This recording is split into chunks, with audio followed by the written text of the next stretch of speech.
Okay, we're moving on to our next sketch examining heart failure therapy. And our main focus this time will be on the angiotensin-converting enzyme inhibitors, or ACE inhibitors, as well as a few other related agents that also affect the renin-angiotensin-aldosterone system. Recall that in our beta blocker symphony sketch, we covered a few cardioselective beta blockers that were especially useful for treatment of chronic heart failure.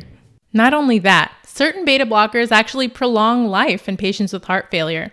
That's why at the Beta Blocker Symphony, we included the angel harpist on the center stage, a guardian angel for reducing mortality. And on that note, I'd like to welcome you to April Showers Casino, where the weather is always cloudy with a chance of making it rain.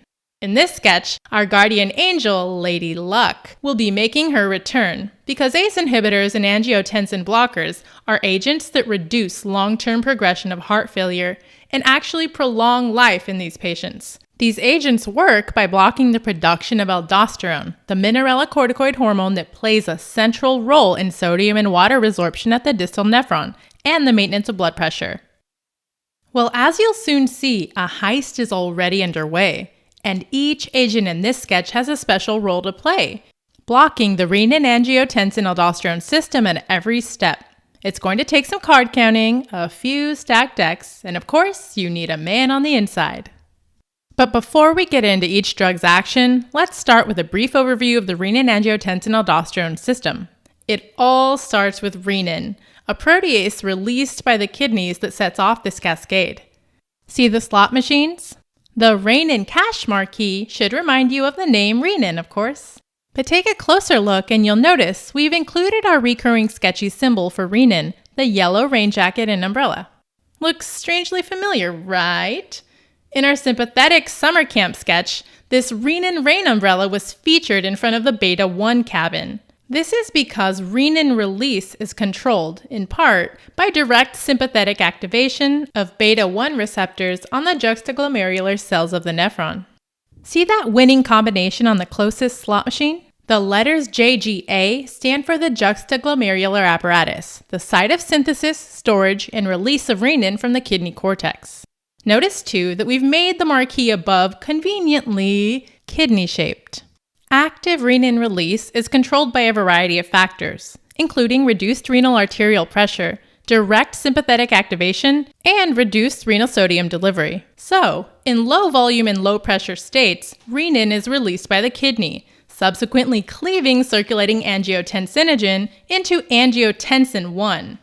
Think of that circulating precursor, angiotensinogen, as this sad-looking fellow here, circulating from machine to machine, just waiting to get activated and win some big money at the renin slots. What the? It looks like someone's just hit the jackpot.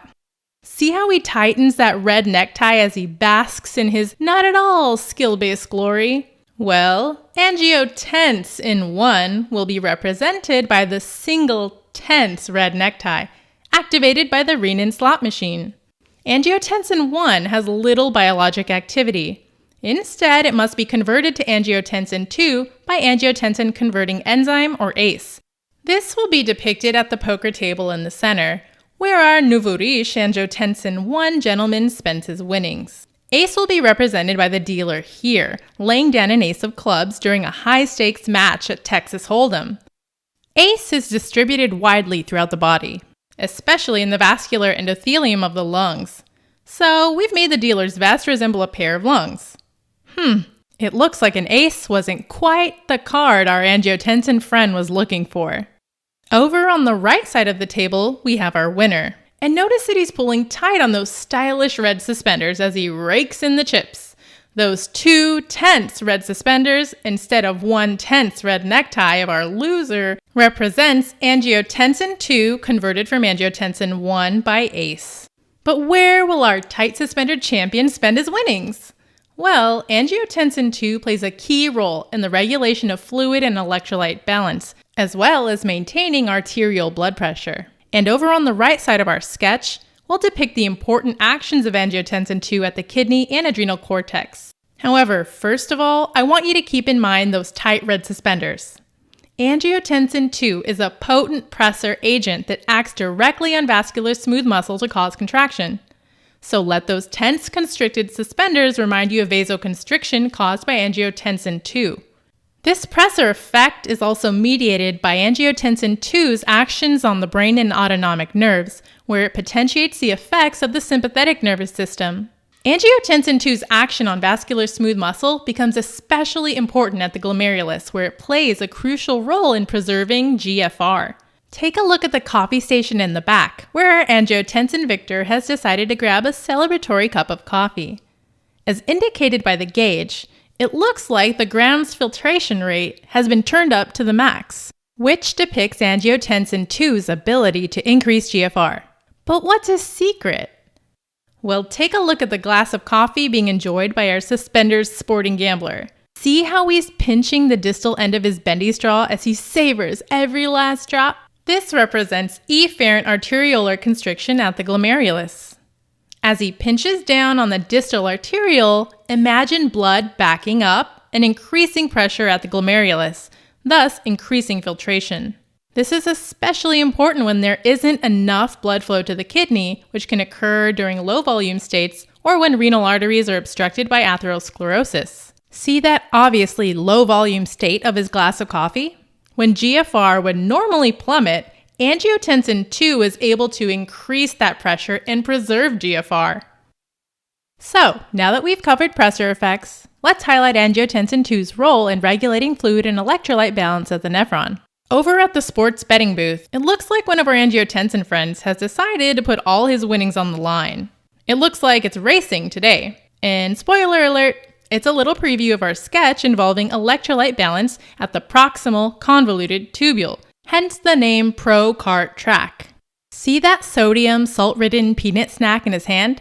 It's our recurring sketchy symbol for sodium, highlighting angiotensin II's direct action at the proximal tubule to increase sodium resorption.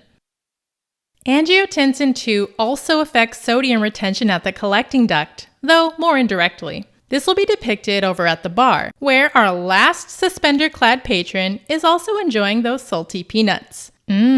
So sodium-y. Let the name mineral bar represent mineralocorticoid production. This occurs at the adrenal cortex, where angiotensin II has a direct effect on the release of aldosterone, a mineralocorticoid. Also, whenever we mention mineralocorticoids, we'll include a kind of mineral crystal theme, as depicted in this luxurious crystal chandelier. So, angiotensin II increases the release of aldosterone, a hormone that acts on the nephron collecting duct to increase sodium and fluid retention at the expense of potassium. See those empty glasses and banana peels strewn on the floor? It looks like Alex DeLarge over here has downed a few banana daiquiris, conveniently displaying our recurring sketchy symbol for hypokalemia, some potassium-depleted banana peels. Overall, angiotensin II increases sodium and fluid retention by directly acting at the proximal tubule and indirectly at the collecting duct by increasing aldosterone release. Remember, increased aldosterone means increased potassium wasting. Alright, it's time to reveal some of the agents that treat heart failure and hypertension by interrupting this renin-angiotensin-aldosterone cascade. First, let's examine the role of ACE inhibitors. Recall that ACE is the enzyme depicted at the poker table converting angiotensin I into biologically active angiotensin II. And if you take a look at the playing surface, we've included the name of the casino, April Showers, which highlights the suffix pril, common to all ACE inhibitors, such as captopril, enalapril, lisinopril, and ramipril. Remember that inside agent I mentioned earlier? Yep, you've guessed it. We've got the dealer in on our little scheme to take the house's money. And because we're talking ACE inhibitors here, we've made her pocketing that ace. By preventing conversion of angiotensin I into angiotensin II, ACE inhibitors counteract those usual pressor effects. Aw, and look at our poor angiotensin loser, looking pretty deflated. ACE inhibitors decrease systemic vascular resistance and promote natriuresis. In other words, ACE inhibitors reverse all the effects of angiotensin II we highlighted at the right side of the sketch. For example, instead of preserving GFR by constricting that efferent arteriole, ACE inhibitors cause dilation of the efferent arteriole, reducing glomerular pressure and decreasing GFR. In fact, it is expected for the GFR to decrease in all patients initially, resulting in a bump of creatinine by as much as 30%. Next to our depressed angiotensin friend, who immediately regrets following George Clooney's advice to bet big and take the house, let's sketch in his credit card, which he hopes has a high enough limit as he racks up his debts. Think creatinine credit card. And let it remind you of the bump in creatinine that is common within the first few days of starting an ACE inhibitor, just like the foreseeable bump on this guy's credit card bill next month. He looks pretty depressed though. I mean, look at him. I think he's unconscious. When initiating ACE inhibitor therapy, watch out for significant hypotension in patients who already have high renin levels, such as those with heart failure. In these patients, the abrupt removal of the vasoconstrictive effects of angiotensin II results in a precipitous loss of blood pressure and can lead to syncope. To prevent this, medication can be started at a low dose and slowly titrated. Remember that ACE inhibitors reduce pressures not only by counteracting angiotensin II's direct pressor effects, but also by promoting natriuresis. Keep that ProCart track and mineral bar in mind, because these agents prevent angiotensin from retaining all that sodium at the proximal and distal tubules. By decreasing aldosterone secretion, ACE inhibitors increase sodium excretion and potassium retention. This effect is responsible for the hyperkalemia seen in patients taking ACE inhibitors. See our Victor here as he toasts Lady Luck with his banana daiquiri? A raised banana is our recurring sketchy symbol for hyperkalemia, and you'll see it a few more times in this sketch. Each agent we cover will block the renin-angiotensin-aldosterone system in some way, all leading to decreased aldosterone activity, thus sparing potassium. We've made our angiotensin I winner standing, as well as a little reminder to keep negative feedback loops in mind. If angiotensin II is depressed, blood levels of each preceding molecule will increase, including angiotensin I and renin. Just remember that when you block a step, everything before it will increase. ACE inhibitors are versatile drugs that have many clinical uses. By reducing peripheral resistance, they reduce afterload, so the heart doesn't have to push so much. By reducing salt and water retention, they reduce preload, so the heart doesn't have to carry so much. Also, with less angiotensin II floating around, sympathetic activity on the heart is reduced. All these effects make ACE inhibitors one of the first-line agents for chronic heart failure. See that floppy, failing heart balloon in the back? It's our recurring symbol for heart failure, and possibly an iconic symbol of the long-term outlook for these two eloped lovebirds. See that angel up there at the peak of the chapel? It's our guardian angel, protecting us from mortality, here to remind us that ACE inhibitors actually reduce mortality in patients with heart failure, just like certain cardioselective beta blockers. This is likely due to their ability to decrease chronic angiotensin II-mediated left ventricular hypertrophy and remodeling, which diminishes contractile function. So, just like in our beta blocker symphony sketch, we've got some remodeling going on in the back. In fact, ACE inhibitors are thought to play a critical role in attenuating the cardiac remodeling that follows myocardial infarction as well. Whenever we want to convey heart attack, we'll bring back the recurring symbol evoking some broken heartstrings. This time, incorporated into the guitar of our supportive best man. The initiation of ACE inhibitor therapy is part of the standard ACS protocol for acute myocardial infarction. And remember the guardian angel. The addition of an ACE inhibitor has been shown to improve survival in patients with recent MI. Because of their ability to lower peripheral vascular resistance, ACE inhibitors are also one of the first-line agents used to treat primary hypertension. So let's sketch in our recurring hypertension symbol, some high-pressure pipes ready to burst. Why in a candy shop, you ask? Well, we always include a sweet hyperglycemic candy jar whenever we want to convey diabetes.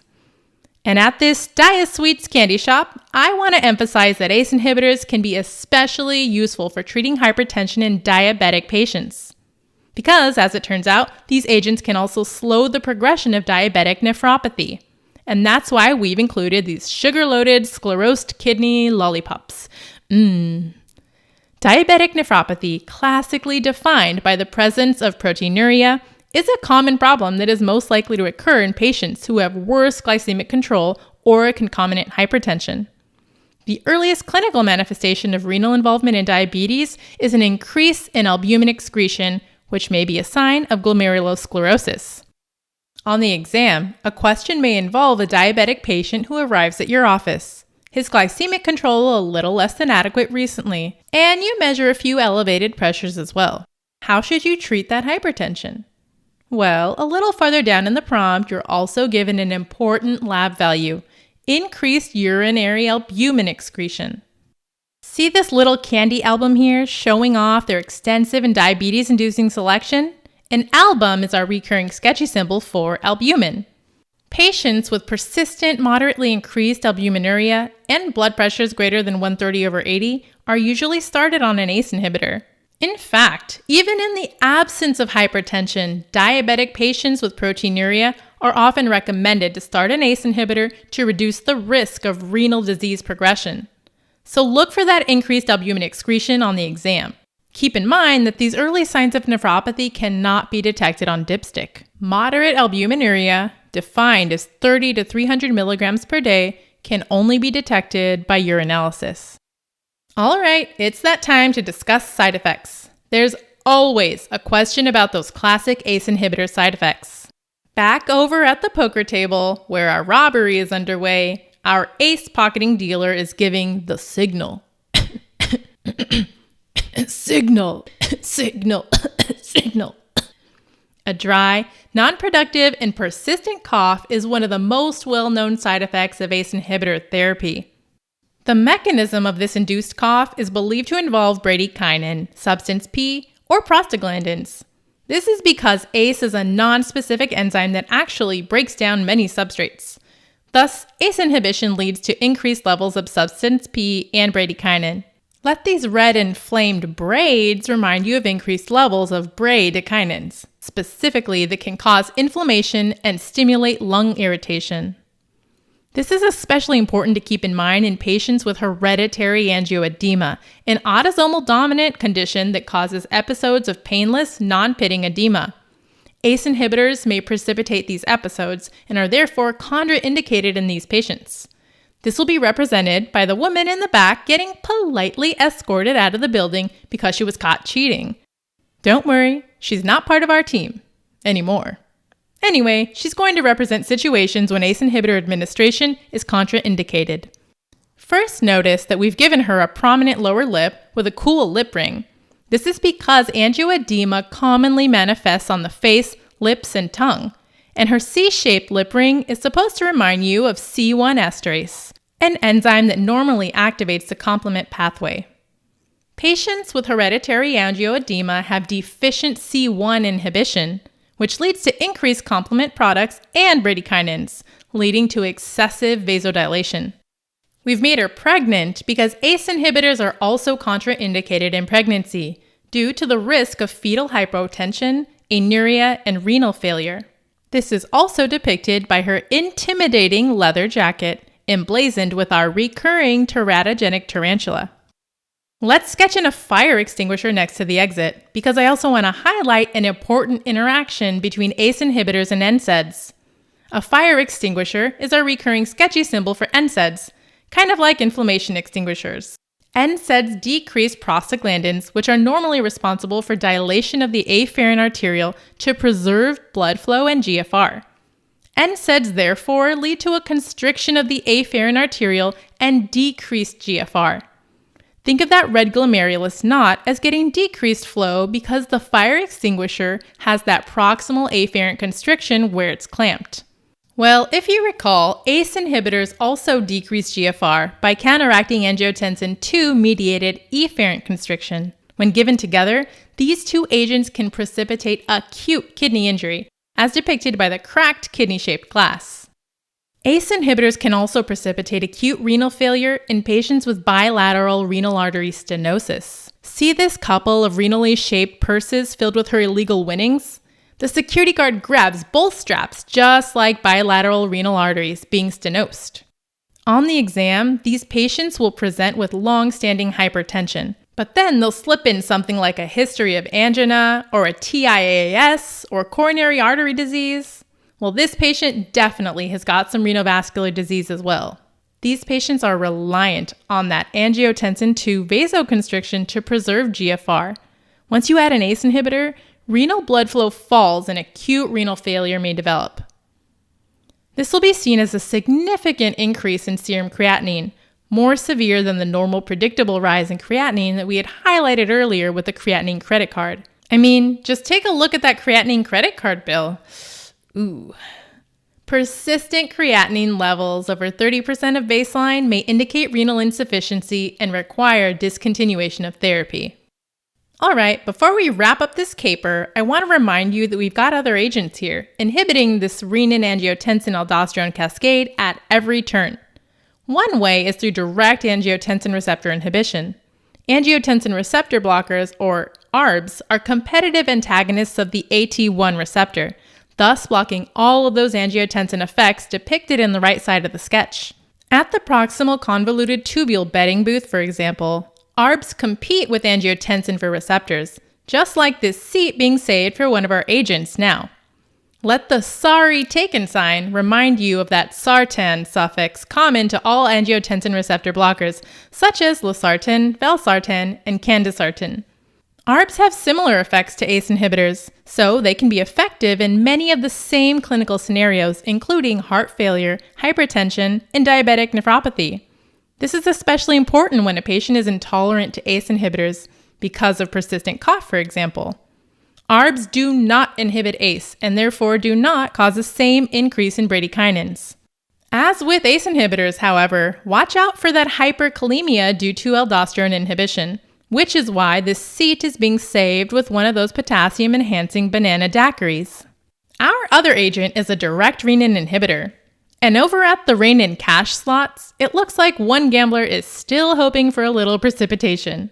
Notice that the words high-risk slots kind of slant rhymes, maybe, with aliskiren, a direct renin inhibitor that prevents conversion of angiotensinogen to angiotensin I. It can be used in the treatment of hypertension, and it has a few similar side effects to ACE inhibitors, including hypotension, decreased renal function, and of course, because of decreased aldosterone, hyperkalemia. 3 bananas. Let's see. Nope. Not a winner. All right, you know how luck has a very unladylike way of running out. So let's cash in our chips and sum up this sketch. Angiotensin converting enzyme, or ACE, is responsible for converting angiotensin I to angiotensin II. Just think of that ACE face up on the poker table, compelling our patron wearing the single red necktie to transfer his chips over to our winner, wearing the doubly tense red suspenders. Angiotensin II plays a key role in the maintenance of blood pressure, as well as the regulation of fluid and electrolyte balance, and these effects are all outlined at the right side of the sketch. So because our ACE inhibitors prevent conversion of angiotensin I into biologically active angiotensin II, they reverse all these effects. In other words, they prevent angiotensin II-mediated efferent arterial constriction, thus decreasing GFR, which can cause a bump in serum creatinine in many patients. Remember that creatinine credit card. Also, ACE inhibitors prevent angiotensin II's direct vasoconstrictive effects, as depicted by our deflated angiotensin II loser. When thinking about fluid and electrolyte balance, remember that ACE inhibition prevents angiotensin II-mediated sodium retention at the nephron, leading to natriuresis and fluid loss. And because this also means decreasing the production of aldosterone, we are preserving potassium here, hence the banana daiquiri toast to Lady Luck. ACE inhibitors are important in the management of acute MI and heart failure and actually provide survival benefit in these patients, as our guardian angel suggests. Also, ACE inhibitors are one of the first-line drugs for treating hypertension. This can be especially useful in diabetes because these agents can slow the progression of diabetic nephropathy. Just remember those sugar-loaded sclerosed kidney lollipops. All right, don't forget that classic ACE inhibitor side effect, the old captopril cough, caused by increased bradykinins, represented by our red inflamed braids. This is especially important in patients with hereditary angioedema because of a C1 esterase deficiency, when ACE inhibitors can precipitate acute episodes of face, lip, and tongue edema. Just look at that prominent C-shaped lip ring on the woman getting thrown out. Remember too that she sports the teratogenic tarantula leather jacket to remind you that ACE inhibitors are not safe in pregnancy. Our NSAID fire extinguisher should warn you that if you combine NSAIDs and ACE inhibitors, watch out for decreased GFR and increased risk of AKI. Also, our security guard holds on to our last contraindication, bilateral renal artery stenosis, when angiotensin is vitally preserving that GFR. Give an ACE inhibitor and bam, huge increase in creatinine like that huge credit card bill. Getting a cough with an ACE inhibitor? Give a sartan angiotensin blocker instead. Sorry, angiotensin, this seat is taken. Or maybe you feel like directly blocking renin. Say hello to the high-risk aliskiren slots. Either way, I see hyperkalemia in your future. Okay, where we're going next is a little more family-friendly. Yes, but that doesn't mean we're done with heart failure. Not only are diuretics the first-line agents for symptomatic treatment of heart failure, but some of them actually make patients live longer. So put down that banana daiquiri, take off those ridiculous suspenders, and get excited for some diuresis at the Nephron Fun Zone and Water Park.